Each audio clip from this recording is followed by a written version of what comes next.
What's up, guys? Today I'll be reviewing the rifle in Fallout 4 called the Railway Rifle. I'll be discussing the strengths, weaknesses, key perks, and mod options if you choose to regularly use this weapon.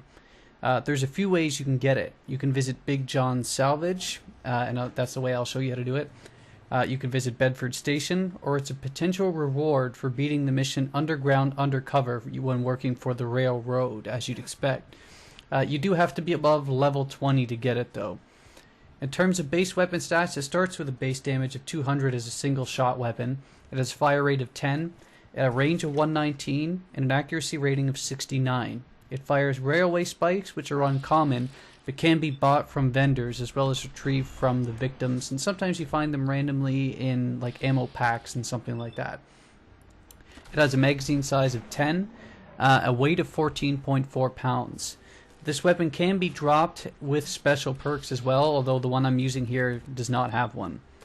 In terms of strengths, it hits very hard at 200 damage a spike and can be modded to fire in full auto mode, though every spike drops down to 100 damage per spike when you do that.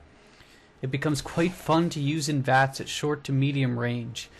In terms of weaknesses, the ammo isn't too plentiful, despite the fact you can occasionally reacquire them off a victim that you shot. And it doesn't have a very long range component to it without some modding. Other than that, though, it's actually quite the useful weapon depending on your playstyle and depending just how many spikes you actually have on you. If you're looking to specifically buff this weapon through perk usage, you're going to want to use Rifleman, Bloody Mess if you want every last bit of damage, Commando if you're going to use the automatic version, Sneak and Ninja for sneak attacks, despite the fact that this weapon lets out lots of different cool train-esque sounds, so it might not be the best for stealth, but yeah, you could still put out damage while you're in stealth.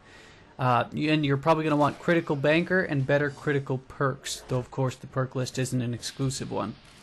In terms of mods, if you've invested in the gun nut perks and have the materials to do so, I would use the standard receiver if you want to specialize in long range, harder hitting shots. Otherwise, choose the automatic version. You can have the long barrel, you can have the recoil compensating stock. I prefer the short night vision sight, or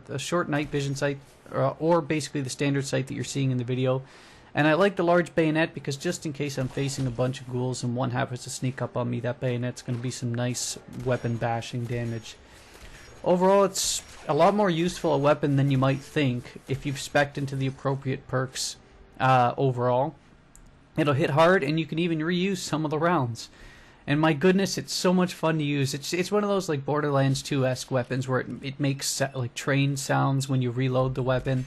It makes a nice sound when you shoot it, so it's satisfying to use. And it's pretty fun when you see someone get stuck to a wall when you shoot them, or dismembering an arm with a railroad spike. So fun over utility. This is definitely a top-notch weapon to go for fun, but if you're sticking to utility, there's better options, but it can handle itself pretty well. Have a good one.